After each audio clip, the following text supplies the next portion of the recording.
Okey, bismillahirrahmanirrahim. Assalamualaikum warahmatullahi taala wabarakatuh dan selamat pagi semua.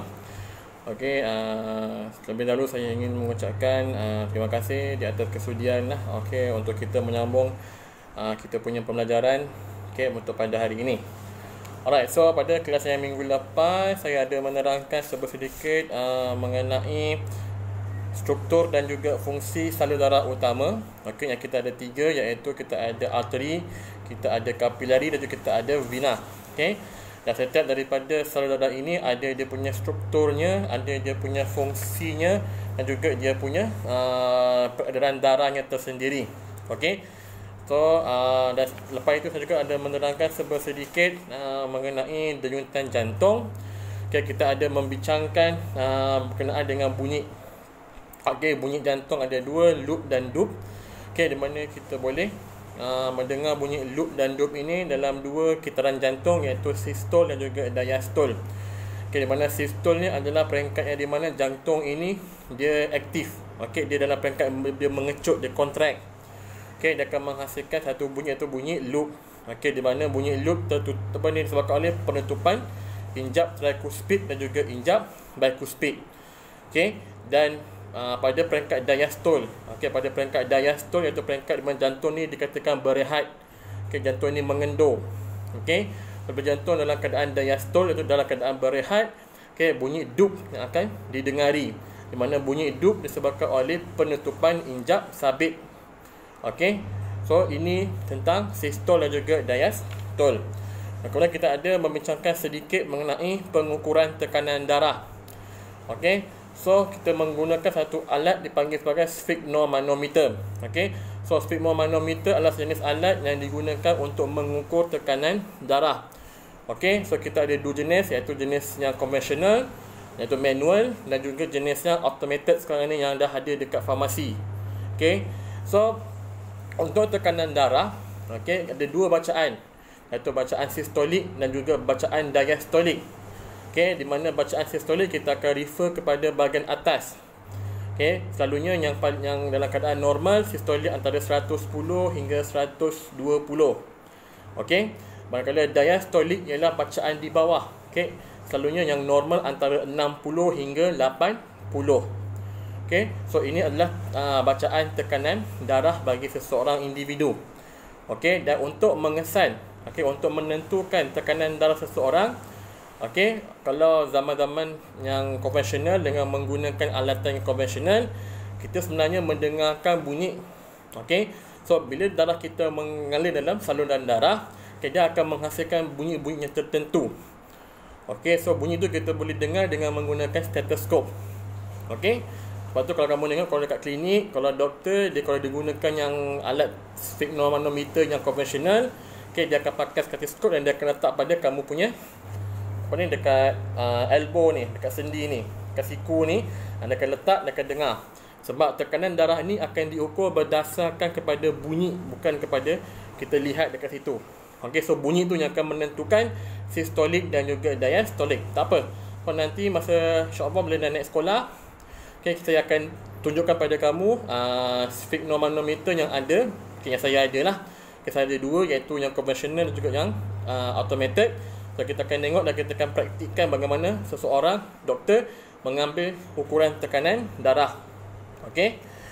Dan selalunya kita akan tengok selalunya bacaan sistolik ni dia lebih tinggi daripada bacaan diastolik. Sebab apa? Sebab cuba cek balik kepada kitaran jantung diastol dan juga sistol. Okey, bila pada peringkat sistol, okey, jantung dia mengecut, dia akan contract. So berarti dia akan menghasilkan tekanan yang tinggi. So sebab itu sistolik ini, bacaan sistolik memang tinggi. Alright. Dan kenapa dalam bacaan diastolik dia rendah? Okey, sebab pada peringkat diastol jantung berehat. Okey, bila jantung berehat, tekanan yang dihasilkan adalah rendah. Jantung tengah berehat. Okey. So bila kita nak katakan bahawa seseorang itu mempunyai penyakit hypertension ataupun tekanan darah yang tinggi, okay, so selalunya dia akan tengok pada bacaan sistolik dan juga diastolik.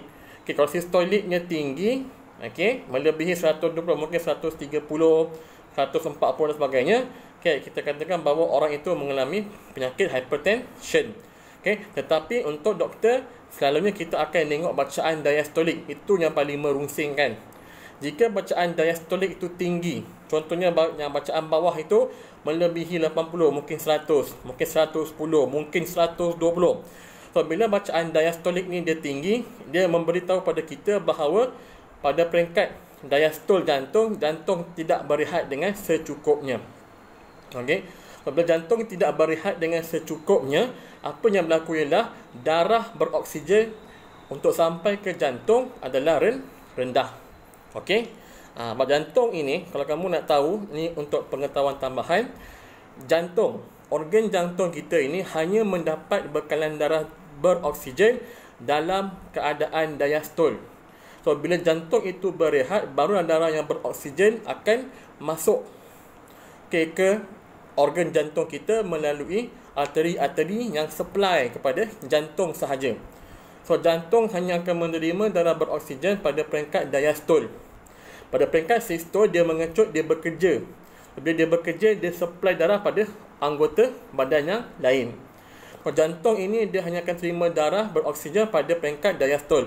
So, bila bacaan diastoliknya tinggi, berarti jantung tidak berehat. Jantung dia mengalami peringkat diastol yang sangat-sangat singkat, menyebabkan darah beroksigen tak sampai secukupnya kepada organ jantung, menyebabkan jantung kekurangan oksigen dan boleh mengakibatkan serangan sakit jantung. Okey, sebab tu kamu kena tengoklah bila doktor rekodkan mungkin bacaan mak ayah kamu ataupun mungkin atuk nenek kamu, selalu kita akan alert pada bahagian bacaan diastolik, iaitu bacaan di bawah. Sebab itu lebih berisiko tinggi untuk mendapat serangan jantung. Okey. Dan seterusnya kita tengok kepada kadar denyutan nadi. Okey. So, bila kita refer kepada denyutan nadi, nadi ini dihasilkan oleh pengecutan dan pengenduran dinding arteri yang berotot. So, denyutan nadi kita hanya boleh rasa pada arteri sahaja. Okey, disebabkan oleh pengecutan dan pengenduran dinding arteri yang berotot. Okey, so ini adalah selalunya kesinambungan daripada peringkat sistolik dan juga diastolik bagi jantung.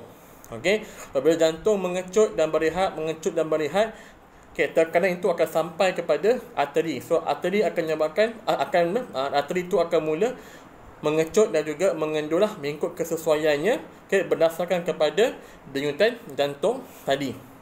Okey, so disebabkan oleh pengecutan otot-otot di dinding arteri. Okey, pengecutan dan juga pengenduran otot-otot pada dinding arteri yang akan menghasilkan denyutan nadi. So denyutan nadi ni kita boleh rasa di beberapa tempat. Contohnya di kamu punya apa ni? Wrist joint kamu. Okey, kat sini. Okey, ni berjarian kat tepi ni. Kalau bila kamu buat sini, kamu boleh rasa satu pulsation. Okey, macam ombak, naik turun, naik turun. So itu ialah denyutan nadi. Okey, antara tempat lain kat leher kamu. Okey, dekat tepi leher kamu ni, bila rasa perlahan, jangan tekan kuat-kuat, kamu akan rasa satu denyutan nadi yang kuat. Ataupun di depan telinga kamu ni, okey, kamu kat depan telinga kamu ni, tekan ni dalam-dalam, kamu akan rasa satu denyutan nadi. So ada banyak tempat kita gunakan untuk kita nak mengesan denyutan nadi. Okey, tapi yang paling biasa ialah di bahagian pergelangan tangan ini. Okey, dan selalunya bacaan nadi ini dia ranges yang normal antara let's say 80 hingga 120. Ini yang secara average lah, normal. Okey. Dan denyutan nadi ini akan berubah-ubah disebabkan oleh beberapa faktor. Okay, yang paling common ialah faktor aktiviti fizikal. Okey. So bila dalam keadaan rehat, mungkin tekanan kamu punya pulse kamu tu mungkin dia normal. Okey, dia rendah sikit. Okey, tapi bila kamu melakukan sesuatu aktiviti, contohnya kamu berjalan, berlari, menaiki tangga, okey, ataupun bermain bola dan sebagainya, kamu akan dapati bila kita melakukan sesuatu aktiviti fizikal, maka denyutan nadi kita akan mula bertambah. Okey. So bila kita berehat dia rendah, bila kita melakukan aktiviti fizikal dia akan meningkat. Okey. Faktor yang kedua ialah jantina. Okey. So untuk jantina antara lelaki dan perempuan pada waktu rehat. Okey, jika lelaki dan perempuan berehat, okey, selalunya denyutan nadi perempuan dia tinggi sedikit daripada lelaki. So pada waktu rehat, denyutan nadi perempuan selalunya dia tinggi sedikit daripada lelaki. Kenapa? Sebab selalunya jantung perempuan dia kecil sedikit daripada jantung lelaki. So jantungnya perlu mengepam lebih sedikit untuk menghantar darah ke anggota badan. Maka bila jantung mengepam dengan lebih kuat ataupun lebih laju, maka denyutan nadi perempuan pun akan lebih tinggi sedikit berbanding dengan lelaki. Okey. Yang faktor yang ketiga ialah faktor umur. Okey. Secara dasarnya bila kita semakin tua, okey, bila umur meningkat, denyutan nadi akan mula berkurangan. Okey, so bila umur kita meningkat, bila kita makin tua, lama kelamaan kita punya denyutan nadi kita akan mula menurun ataupun berkurangan. Okey. Dan yang keempat ialah faktor kesihatan. Okey, selalunya bergantung pada kesihatan kita dan bergantung pada apa jenis penyakit yang kita ada. Okey, selalunya kita punya pulsation ini ataupun kita punya denyutan nadi ini sama ada dia boleh meningkat ataupun dia boleh berkurang. Okey, so kadang-kadang dia boleh tinggi, kadang-kadang dia boleh rendah. Okey, bergantung pada penyakit. Jika dibandingkan dengan keadaan yang normal, yang stabil, so bila ada penyakit ataupun tidak sihat, okay, kita punya pulse kita akan kadang-kadang boleh tinggi, kadang-kadang boleh rendah. Contohnya boleh demam. Okey, secara amnya bila seseorang itu mengalami demam, denyutan nadi dia akan tinggi berbanding jika dia sihat. Okey, so ada penyakit yang boleh menyebabkan denyutan nadi adalah rendah. Okey, so bergantung pada penyakit. So ini adalah antara faktor-faktor yang mempengaruhi denyutan nadi bagi seseorang individu. Okey. So, apakah pentingnya untuk kita menjaga kesihatan jantung? Okey, so hari ini kamu dah pun belajar tentang jantung, tentang sistem peredaran darah manusia, tentang struktur jantung kamu, tentang pengaliran darah daripada vena cava sampailah ke seluruh anggota badan, tentang sistem ganda 2, tentang jenis-jenis salur darah, denyutan jantung, tekanan darah dan juga denyutan nadi. So jantung ini merupakan organ yang sangat penting dalam memastikan kemandirian hidup kita. Sebab jantung ini merupakan satu-satunya organ yang kita ada untuk mengepam darah, untuk mengangkut darah beroksigen ke seluruh anggota badan dan juga untuk mengangkut bahan-bahan kumuh keluar daripada badan melalui organ-organ perkumuhan seperti buah pinggang, paru-paru dan juga kulit. So jantung ni sangat penting. Bayangkan bila jantung kita berhenti. Bila jantung tidak berfungsi, apa yang akan berlaku ialah darah beroksigen ataupun bahan-bahan kumuh tidak dapat diangkut ke seluruh badan dan juga keluar badan, menyebabkan sel-sel badan akan mula kekurangan oksigen. Antara semua organ dalam badan kita, otak merupakan organ yang paling sensitif kepada kekurangan oksigen. So bila oksigen berkurangan, akan menyebabkan sel-sel ini mati. Dia akan mula mati. Dan pada masa yang sama juga, bila bahan kumuh tidak boleh diangkut keluar daripada badan, dia akan berkumpul dalam kita punya sistem dan akan menyebabkan toksik. Dan bila badan kita ni mempunyai toksik yang banyak, dia adalah beracun kepada sel-sel badan yang juga boleh membawa kepada kematian. Sebab itulah hari ini pentingnya untuk kita menjaga kesihatan jantung. So antara perkara yang boleh kita buat untuk menjaga kesihatan jantung adalah seperti dengan mengamalkan gaya hidup yang sihat, pemakanan yang sihat, yang kurang lemak dan juga kurang garam. Apa lagi? Kurangkan stres. Jangan terlalu stres, sebab stres juga merupakan faktor yang sangat-sangat common sekarang untuk menyebabkan penyakit serangan jantung. Apa lagi? Cara apa ni yang boleh menyebabkan jantung? Daripada mungkin aktiviti pemakanan. Saya kata kurangkan makanan berlemak dan juga garam, lebihkan pengambilan makanan seperti sayur-sayuran atau fiber. Yang banyak membantu pada kesihatan jantung. So ini tentang sistem peredaran darah manusia. So untuk hari ini kita akan melihat tentang darah manusia. Tadi kita tengok pada sistem peredaran darah manusia, iaitu jantung, iaitu organ yang mengepam darah. So kenapa pentingnya darah? Okey, apa yang terkandung dalam darah sehingga kita ni memang memerlukan darah ini mengalir dalam kita punya anggota badan. Okey. So darah ini penting sebab darah ini ada banyak fungsi. Antara fungsi utama darah kita ialah untuk mengangkut oksigen dan juga nutrien ke sel-sel badan kita, serta mengangkut bahan-bahan kumuh daripada sel keluar daripada badan. Okey. So, darah ini kalau kita nak definisikan merupakan sejenis campuran. Okey. So, darah ini merupakan sejenis campuran kerana darah ini boleh diasingkan. Okey, kalau kamu ingat masa form 1 kita belajar tentang pembezaan di antara sebatian dan juga campuran. So, bila kita katakan campuran bererti kita boleh asingkan secara fizikal. Okey. So, darah ini kita boleh asingkan kepada dua komponen utama, iaitu cecair yang berwarna kuning dan juga cecair yang berwarna merah. Okey. Dan selalunya kita boleh asingkan komponen darah ini dengan menggunakan teknik ataupun kaedah emparan, ataupun bahasa orang putih dia centrifuge. Kalau kita ada mesin empar atau mesin centrifuge yang akan berpusing dengan sangat laju, okay, sehingga boleh mengasingkan komponen-komponen darah kepada dua bentuk, iaitu cecair kuning dan juga cecair merah. Okey. So, secara amnya darah kita mempunyai beberapa komponen utama. Okay, yang pertama ialah plasma. So, plasma ini meliputi 90% daripada darah kita. Okey, di mana dalam plasma ini kebanyakannya ialah air.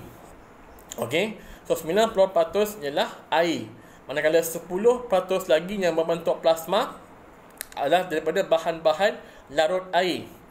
Okey, seperti vitamin dan juga apa sahaja nutrien yang kita makan akan diangkut ke seluruh badan kita dalam mod plasma. Okey. So ada gas dan sebagainya lah, karbon dioksida, enzim dan apa juga hormon yang ada. Okey, semuanya akan diangkut dalam bentuk plasma. Okey. Dan yang kedua kita ada komponen sel darah merah. Okey, sel darah merah ni membentuk cecair warna merah. Okey, sel darah merah terdiri daripada sel-sel darah merah yang tiada nukleus. Okey, dan bentuknya seperti macam apa? Macam apa panggil tu, macam kalau kita macam cakra. Okey. So sel darah merah bentuknya seperti cakra. Okey, dan dia merupakan sel dalam badan kita yang tidak mempunyai nukleus. Okey, so inilah sel darah merah. Sel darah merah ini dia punya jangka hayat dia boleh hidup selama 120 hari. Selepas 120 hari dia akan dimusnahkan oleh organ yang dipanggil sebagai limpa, ataupun spleen. So selepas 120 hari sel darah merah kita akan dimusnahkan dan akan digantikan oleh sel darah merah yang baru yang dihasilkan oleh tulang sumsum kita. So sel darah merah ini fungsinya hanya mengangkut oksigen pergi ke seluruh badan dan juga mengangkut karbon dioksida keluar daripada badan. Sebab dalam sel darah merah ada hemoglobin. Hemoglobin yang akan bergabung dengan oksigen dan juga karbon dioksida. So fungsi sel darah merah hanya untuk mengangkut gas, oksigen ke seluruh badan dan karbon dioksida daripada badan keluar melalui paru-paru. Dan ketiga kita ada sel darah putih. Kalau sel darah putih ini, kalau selepas kita mengemparkan kita punya darah, dia akan terletak di antara plasma dan juga sel darah merah. So, ada satu kod dipanggil sebagai Buffy code. Dia sangat nipis saja. So, dalam itu adanya sel darah merah. Sel darah putih, maaf. So dalam Buffy code tu ada sel darah putih, yang di mana sel darah putih ini berfungsi hanya untuk sistem pertahanan badan manusia. Ataupun sistem keimunan badan manusia. So itu adalah fungsi sel darah putih. So dia ada banyak jenis, tapi fungsi utama adalah untuk sistem pertahanan badan. Dan yang keempat ialah platelet, yang juga terdapat pada Buffy code tadi bersama-sama dengan sel darah putih. So platelet ini berfungsi hanya satu, iaitu untuk proses pembekuan darah.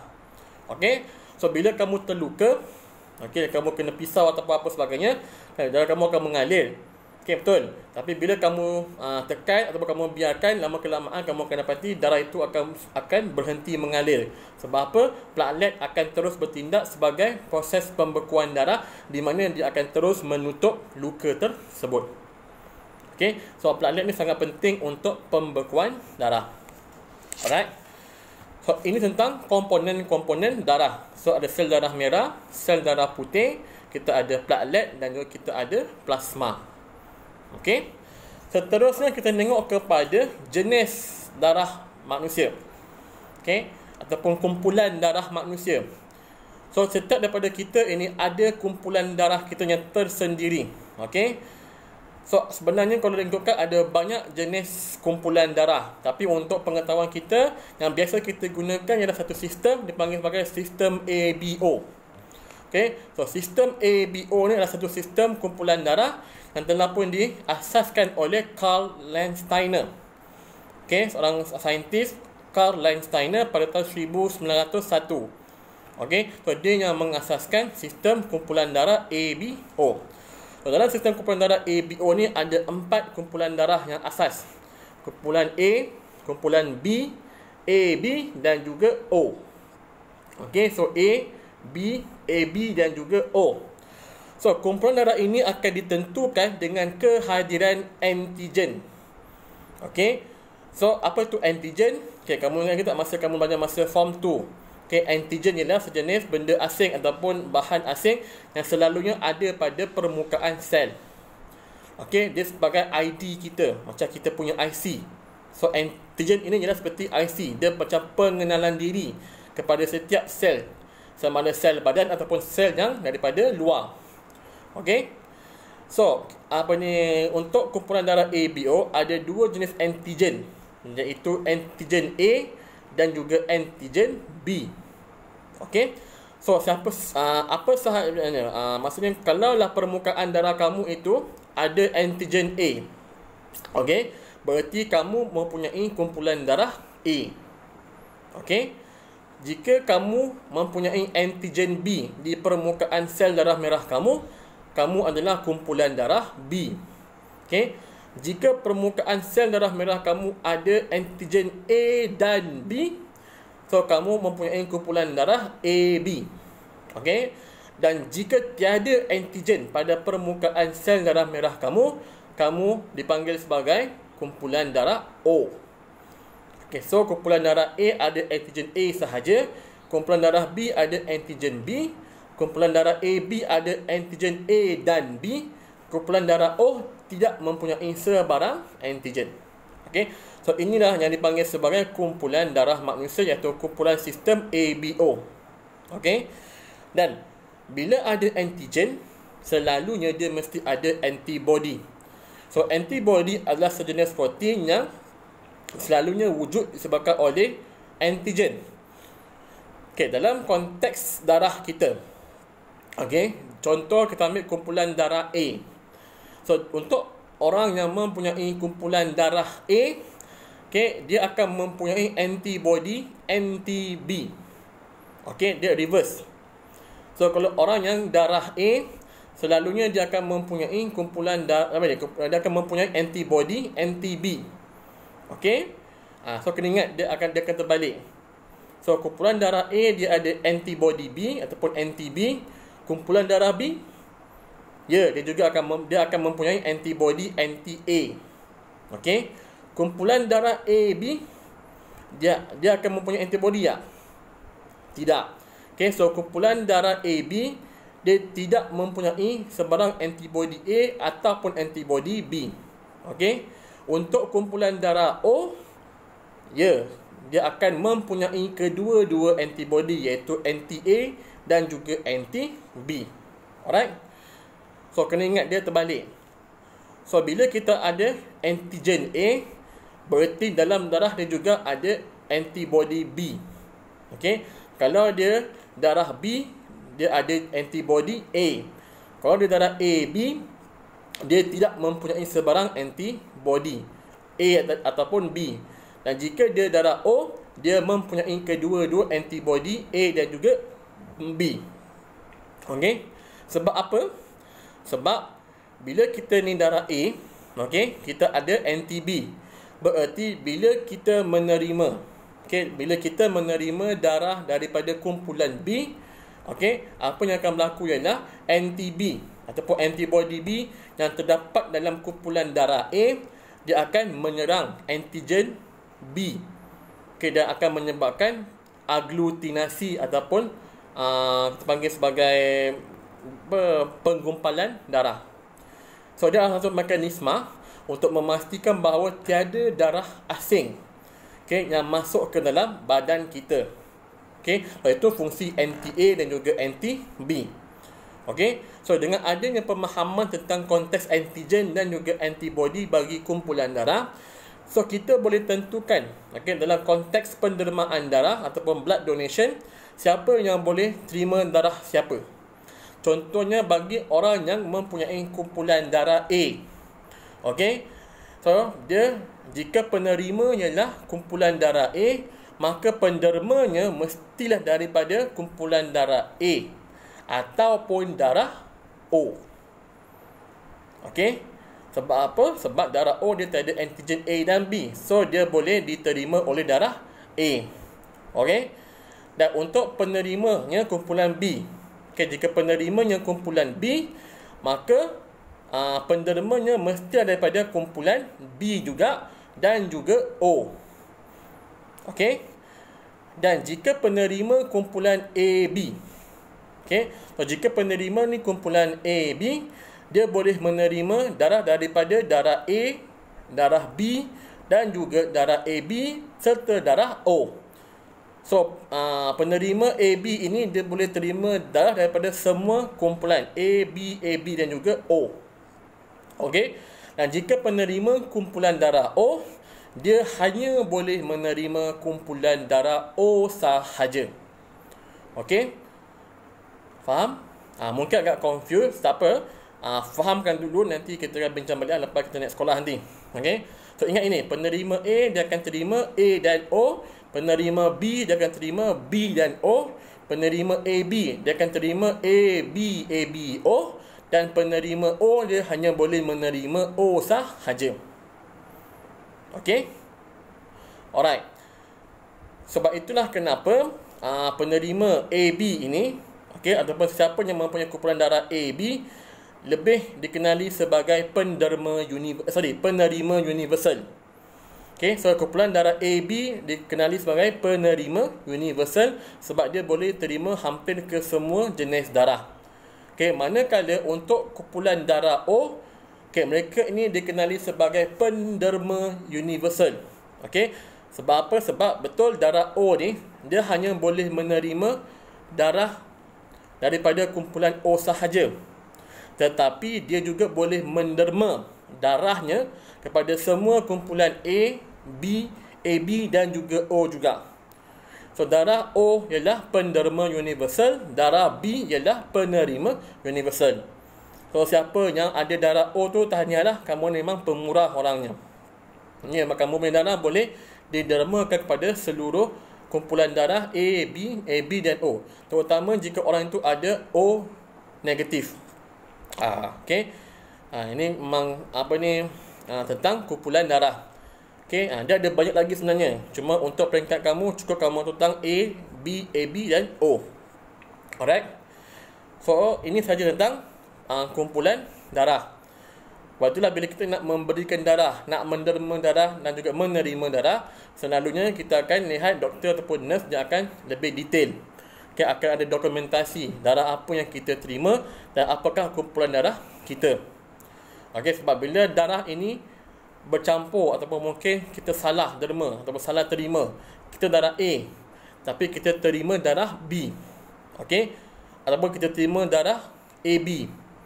Okey, so apa yang berlaku lah bila kita kumpulan A, kita terima darah yang salah, okey, sama ada darah B ataupun AB, apa yang berlaku ialah antibody B yang terdapat dalam kumpulan darah A ini akan bertindak balas dengan antigen B yang terdapat pada kumpulan darah B ataupun AB yang akan menyebabkan aglutinasi, AGGLUTINASI, aglutinasi ataupun penggumpalan darah. Dan bila darah berkumpal dalam kita punya saudara, dia akan menyebabkan blockage dan boleh menyebabkan kematian. Okey. Dan pada masa yang sama juga antara risiko transfusi ataupun penerimaan darah ini ialah reaction. Okey, tindak balas mungkin alergi. Okey, mungkin alergi terhadap bahan kimia dalam darah tersebut. Okey, so ada banyak benda yang kita kena tengok ketika berlakunya proses transfusi darah. Okey. Betullah pentingnya doktor ataupun nurse kena pastikan darah yang diterima oleh pesakit itu mestilah sama ataupun compatible dengan kumpulan darah yang penerima akan diterima. Okey. So kamu boleh tengok pada muka surat kamu 99, okey, tentang matching antara penerima dan juga penderma. Okey.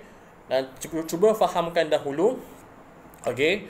Memang agak sukar untuk nak fahamkan pada peringkat ni, terutama bila kita secara online. Tapi lama-kelamaan kamu akan mula fahamlah, kamu akan mula catch up. Okey. So jika ada soalan, kumpulkan dulu. Okey. Buatlah satu buku kecil ke apa untuk kita bincangkan, insya-Allah selepas naik sekolah lah, yang kita pun tak tahu bila akan naik lah. Okey. So baca dulu. Okey. Dan akhir kata, sebelum kita tutup tentang bab tentang sistem peredaran darah manusia, kita tengok kepada kepentingan menderma darah. Okey. So kepentingan menderma darah ini hanya mula nampak selepas semasa Perang Dunia Kedua. Okey.